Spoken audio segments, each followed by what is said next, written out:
Peace and blessings, royal family. You know, I thought about this morning. The ego. There was like, you got too much ego. You egotistical. So you're all in your ego. Let me tell you something.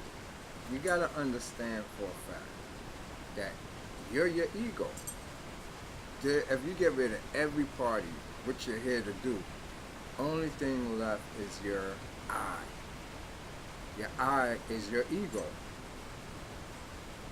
Are you supposed to have an ego or are you not supposed to have an ego? Let's think about it. And I'm going to use the easiest and simplest way to look at it. Let's grab the Bible. Excuse me. His name is I am. That's what he says, I am. That's an egotistical statement, just saying I am. Who are you? I am. Imagine a nigga walk up to you, a person walk up to you and just be like, who are you? Just ask them, who are you? And they'd be like, I am. But who are you? What's your name? I am. That's very egotistical. So you realize when you're talking ego, you talking to know. You know already. God knows. It's not knowing you, not knowing, it just knows everything. And know you already too. But it's not to try to know you, but it just knows. Once you know, like the Egyptians was knowers, you can't have a name. You're naming yourself to be identified by somebody else. The Egyptians, Africans, they wouldn't be writing ABCs and 1, 2, 3s and the stuff we're now looking at their things and like find them fascinating. They wouldn't be looking at all that stuff because they're actually just the do it, the eyes, the knowers. So they're doing what they're supposed to do, they're bidding. So we come now as no eyes, humble and moralistically right, good and bad, and we see these things. We can't believe and marvel at what they did when they released themselves from their domesticated ways or animalistic ways and just became their eyes, their egos to do it. Like the Nike swastika sign, just do it. And so that's symmetry, like nature. You become perfect like nature. You do everything in that Fibonacci sequence. So when you study their art, which everybody do, the Egyptian art, you see ego in it. That's going to be the topic. Let's get into this. Let me take this from the top because I came across this. This is page 16. I came across this, feeling this I am now, and realizing you can't listen to people who tell you you're egotistical. If you look at any rapper, any artist, you like them because of their swag. That's ego. That's ego. A woman like an alpha male, a man who knows, who's confident, that's ego. Get into your ego, but correct your ego, purify your ego. Make sure you're not being fantasy, fake, an illusion, expectation, delusion, desires. Take all of those out your ego and you will be the I am. So looking at this Gotia right here, I was going to go through this for a whole nother reason, which was to explain spirits. Because a lot of people think, you get rid of a negative spirit and it's in your house or it's in you, and it don't work like that. Because spirits don't come alone. One spirit renders 10,000 the least spirits with it. And the minimal amount, you could say, or normal amount is maybe 1 million. I've seen like powerful spirits that have over 1 zillion, maybe 2 billion spirits on them. So for you to understand it, you got to know about the whole Gotia system in Solomon and how spirits work. We're talking Astroth and all that stuff. So, I was scrolling through and I came across that as what I was going to teach or speak upon, really. Just like there's many spirits and how to contain it. You can't get rid of no spirit. It's negative energy. It's energy. Energy cannot be destroyed or created. It always was. So only thing, it can't have no consciousness in it and just reside there. That's why it's good to keep you a cat. Different color cats render you different energies. Cats are containers of spirits. That's why you see the Egyptians have the Sphinx. The Sphinx is the biggest thing you see out there holding down that pyramid, telling you that the cat contains the energy. That one Sphinx Because if you look at it in general, a cat alone could not just protect its, family or its master. It could protect the household. It has an astral body. This astral body is like a big, ugly being, a creature. Or it looked like a cat, a giant monster beast cat. This if you was to see it in its astral form. But in it now, it encompasses who it loves and protects them. Because you as a young soul don't know nothing about your astral self. You don't know nothing about what you cannot see beyond the visible light spectrum. And so you have, I don't want to keep equating things to one absolute source, but yes, the absolute already took care of all of that. Everything that's here is here for a reason. And so cats has always been the protector. And so it not just could contain negative energy inside your household, it could do your neighborhood. Maybe a good 4 blocks in radius one cat could cover. For you to understand that, look at the territory of a lion or a dog who live in the alleys and in the garbage pails of a certain neighborhood. Stray animals. If another stray animal come within a certain territory of the area, it's a fight. They go at it with each other. And so that's the astral bodies. Everyone contain a certain distance. That's why the lion is king of a certain area and no male lion could come, especially if the woman have one. It fights it and get it out at a certain age, and it can't come within the perimeter of its astral protection, its domain. And so that's what's called, I call the cloud city. When you see my clouds, when you see those images and you see those gory looking creatures coming out of it, it's the same thing. That's the astral body. It protects you. It's your protection. And so cats is very great for that. And one thing with them is they offer it. They don't just do it by coming around you. It's when they wrap around your leg and start wanting to be purred, that's when they offering their astral protection to you. It's a forever thing.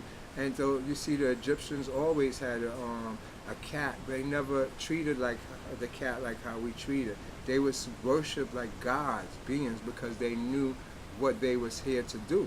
Because they, not just they, but everybody can't see everything. But everything is here. This is a parallel universe. It's energies upon energies upon energies. And so cats could, differentiate between the different energies. Cats also love negative energies. They love negative energy. That's what they feed off of because they're predatory animals. So they hunt, and negative energy, they transform it to positive energy for them, or they rebuild it by killing it and reusing it over as recyclable energy. So with a cat, if there is negative energy in your house, they will go and contain that energy. You'll see them always in a corner or paying attention to whatever is going on over there and try to take that energy out. They contain it in some type of seal or whatever and take it out. So the cat not only is like, good luck or bad luck, whatever you want to equate it to. It actually is a spiritual being that you see it in the Sphinx, and it has a very, very deep meaning, and it protects us. It protects the whole earth. That one big Sphinx protects the whole earth from certain negative fields. You could equate it to the Van Allen belt. It's the Van Allen belt that protects us from certain radiation, certain things. All these spheres that we consider is just like, the atmosphere, the lithosphere, the ionosphere, and, different ones, they send different signals could go through them. These are different orbs, the circles, the rings of protection that different trees, animals, rocks could contribute. It's like a crystal that emit a vibratory frequency. Well, it surrounds the earth and encompasses it, and it makes it feel like if you're, a lot of people say we're in a dome, the firmament is on top, but it's from the smallest cell in your body. It starts a field, and it grows out to make a body, and it keeps growing out to make the reality you see, which is coming from your core. It's coming from the inside. You understand? Everything is inverted out to give you a physical reality, inverted inwards to give you a spiritual reality. That's why you have the tree facing up. Now, it's important to understand these philosophies because that's why you got Agatha. Agatha is like the inner earth. They say we have an inner earth. The inner earth is really the truth. Everything that we consider the astral world, a lot of people think it's going out, looking up. But no, it's going in. Use that now, thought, if you're going into your body when you go into the astral world. Everything else replicate as above, so below. So the a sphere, like a star, a dwarf star, or a supernova, they collapse into themselves forever, infinitely, until they become black holes, or what we call black bodies. So it's the same thing with the earth. It's actually inside. Everything came from the inner core out, and it does the toroid spin, the toroidal spin. But the real truth is, you go inwards to get out. You don't go out through the north. You don't fly out in the sky. It renders you in a continuous virtual loop. You can't go nowhere like that. For you to leave, you have to come the same way you came, which is like if a cell inverted. You understand what I'm saying? So you get smaller and smaller and smaller until you implode into yourself, and that's where you get DNA from. That's where you get consciousness from. But that's another world, another dimension. So back to this ego. Ego is the darkness. It's the darkness that was there. It was the darkness that, when they say, in the beginning was darkness, or in the beginning, before God created himself, that was all ego, chaos. They call it the chaos gods, chaos energy. And it's important to realize that chaos energy is the beginning. For some reason, they got it as the alpha and omega because it's two frequencies of color of light, which is gamma and infrared. Gamma being alpha and infrared being omega. These is where we get the purple indigos from. These actually now take the whole in between of our visible rainbow and compresses it. These two colors of purple or bluish, and they make us have a visible rainbow here by these two compressing. So this is what ego is. Ego now is, believe it or not, it's both it's androgynous first. But it takes on now, when you say androgynous, it kills everything else, to be honest. So, because androgynous, a lot of people get it confused, or hermaphrodite, with saying that something is either a hermaphrodite and it's a woman, or it's a hermaphrodite and it's a man. Like, you say God is a hermaphrodite, and you be like, it's a him. Or God is a hermaphrodite, but it's a she. Just like you look at Nefertiti and say she was a hermaphrodite, but you're still looking at her as a woman. When it's not, it would be then a person, a thing. It wouldn't be rendered a woman after you call it both man and female. That's what a hermaphrodite is. Look up the word, it says a person or a thing. You can't render it the sex you are. Now you're being egotistical. Look at the truth of what your own words say. So now, anyways, to be honest now, it's the darkness itself is part only of one side, like the yin and yang symbol was missing something for its own self-creation.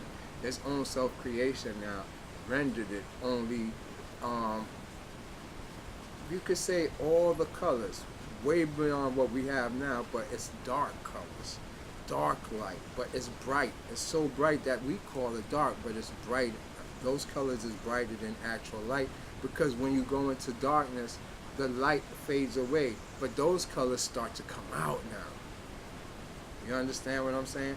And those is the true us. That's like going to sleep. You see this world as your conscious mind, but when you go to sleep, another world come in that darkness. I'm not here to lie to you.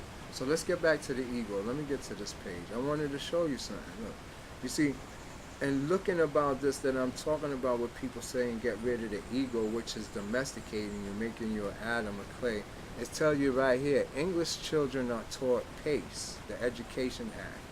And that's a fact. We're taught at a pace, and it's a system made up to keep you low. It's not actual true knowledge or wisdom. That's what we're seeking. We're not seeking information pertaining to America, or information pertaining to what they believe or society believe. You want truth. So now it goes on to say, now the English children are taught Pace the Education Act, that the universe lies in infinite space. You hear that? And that's what we all think. Hindu children in the Akasa, which is the same thing. They taught them the same thing.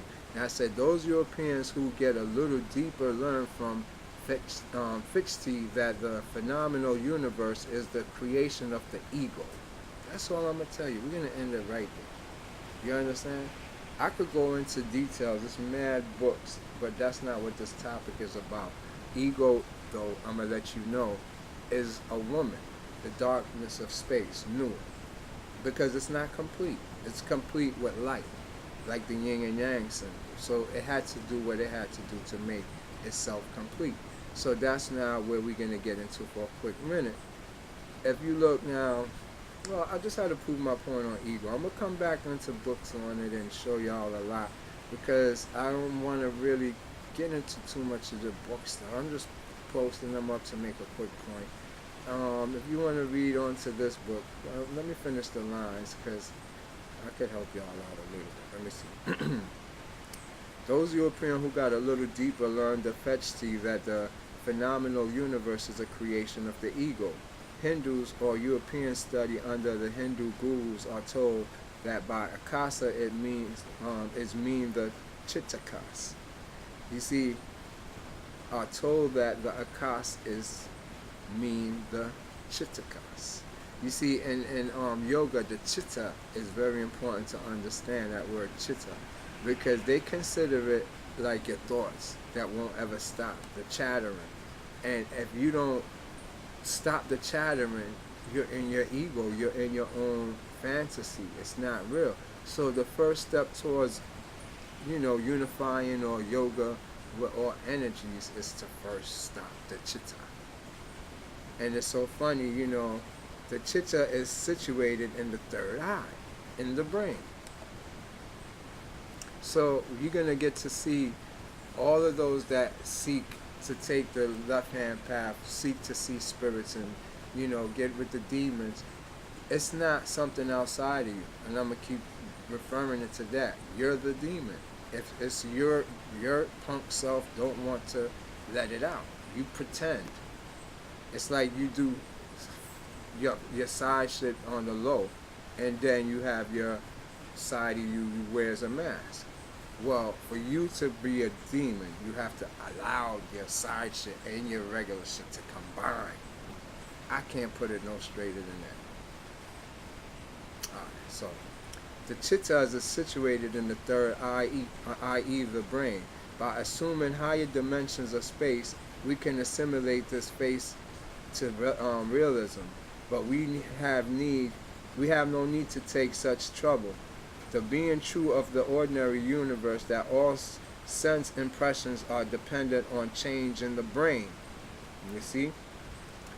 I'm just skipping through. Don't worry about my reading. I ain't the best reader. I ain't here to be no motherfucking e-reader to y'all.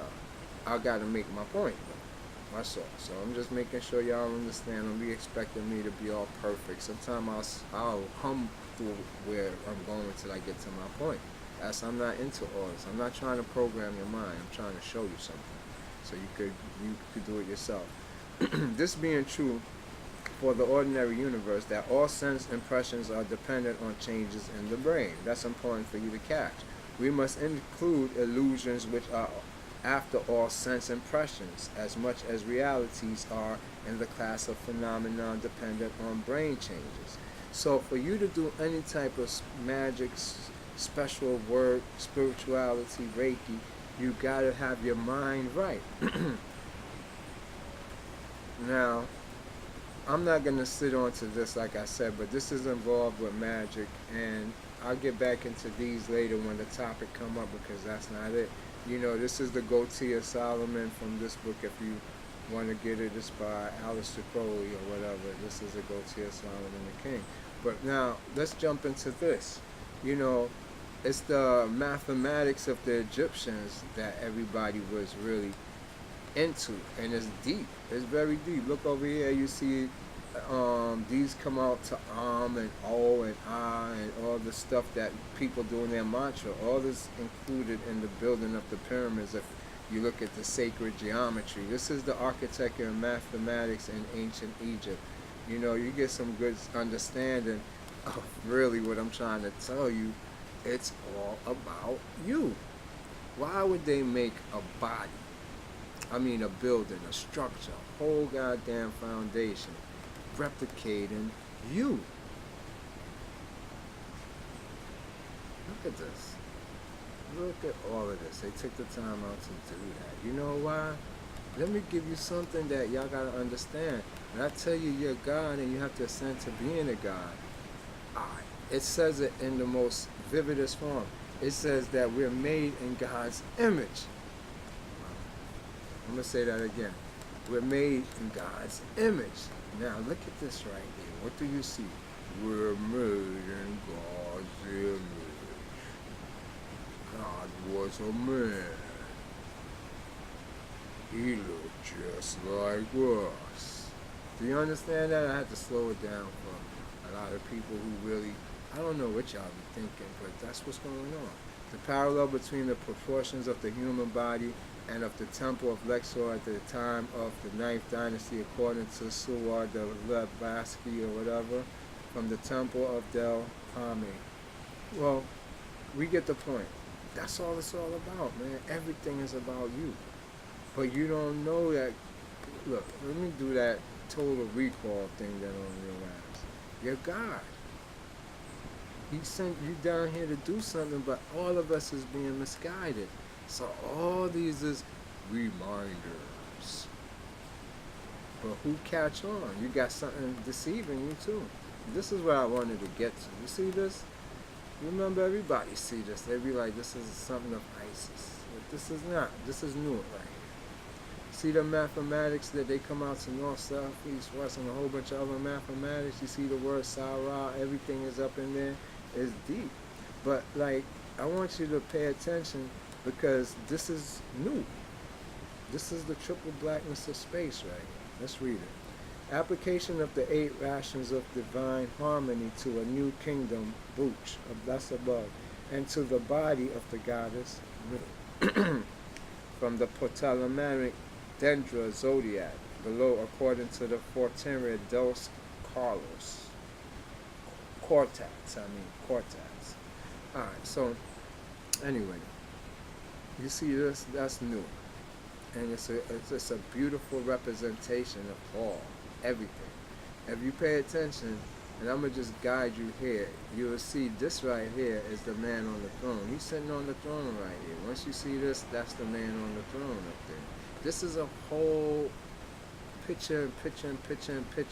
If you pay attention, you see the 2 dragons. The dragons is here for a reason because it's the portal. This is the scarab itself. It's the whole scarab right here, Kepler right here. In the center, if you look at this little part, it's showing you. You see the rings? These is rings. These is all rings. Down here is rings, dimension. That's what they're showing you. And also, now this is the man. Look at Hekar right here. His hands come out. But y'all could look at these as however you want. These is also a man right here. This is his head right here. It's a being. This is like, I could keep going. These is the unks. You understand? So these wings represent thought. Not just thought as feathers, but these are all different dimensions. Different beings. This keep going on and on. Every little part of it means something if you know what's going on. And you have a perception to bend. But this is the mother goddess right here. This is what this is about, the mother goddess. Man, I could go deep into it, but we're not going into it like that. I pulled it up because of this right here. The dark goddess. Last night, I lay in the sand at Broken Head Beach near my home in Australia, and I looked up at the stream of my Milky Way across the sky. It's the time of dark moon, and the stars are torrents of lights. They are the drops of milk from her breast, as she sustains and nourishes us in this fragment of time on the earth. And she is the dark goddess, her body wove from the night sky, more vast than the universe, cradling within herself the infinite spirals of light and dark, time and space. As a small child, I lay in my bed and conjured her up, A naked mother huge in the sky, stars in her body. She was as soft and dark as night. She cradled me in her lap and pulled me down into sleep. She was overflowed with the compassionate love, and I was the tiniest part of her. You know, that part is so true. That's how I saw when I went into the dragon. It was like I was a little dot on his cell. I fit between the pores, man, and I seen everybody did. And these dots that was on and fit between the pores of his skin was worlds. It wasn't just a dot like a person. You go through the dot, which is an orb light, and you was like in another dimension. This dark mother seemed closer to me and preferably than my own mother. I did not expect that she would manifest within me. I dreamt recently my only child was playing on the ground and put something into his mouth, a leaf, a piece of bark. I couldn't see, and the dark mother rose up from the earth crying that he was hurting her, and she opened her mouth and bit into him, her teeth meeting through his flesh until he was devoured. You see, it's always something being ransomed. I told you about the sacrifice. Everything is a sacrifice. And so if you don't face your own dark mother, yours is going to be sacrificed, and you're going to have to redeem it yourself. You know, this is what we go through in our daily karma that we don't understand when we don't want to face our own reality or face our dark side or the dark mother. We have two, one of the light and one of the dark. This is a prime example of everything that I tell you. So, you know, keep up with me with this. This is something simple but understandable. It says, now, the scream I was choking on woke me up. I went through the day tearful and awed again with her power. What did the dream mean? Who was this dark mother?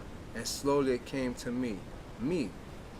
I was the one, the only one, hurt by him. Literally torn open by birthing him and then suffering for 2 years after his birth in a depression. I thought would never end, that I expected to lose both our lives to. Who hurt him? Only me. I'm the dark mother.